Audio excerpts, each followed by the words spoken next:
We have this kind of four-way stop intersection over here when you come into the building, and so it's very easy to get turned around. The other problematic reason is that it's just the distance from the front door to the location of the office, and then also passing through an area that they have access to staff and to students as well.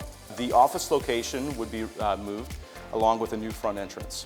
That front door would guide our visitors to MOSAIC right into the school office. So they would not have access to the building. They would only have the opportunity to come into the office, check in with the MOSAIC staff member before they would enter the building. So in terms of convenience for our guests, it works very well. In regards to safety for our students and staff, it does a great job as well.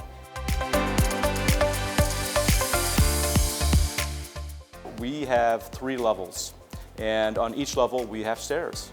So in terms of accessibility for those who are handicapped, it is very difficult to navigate around our school.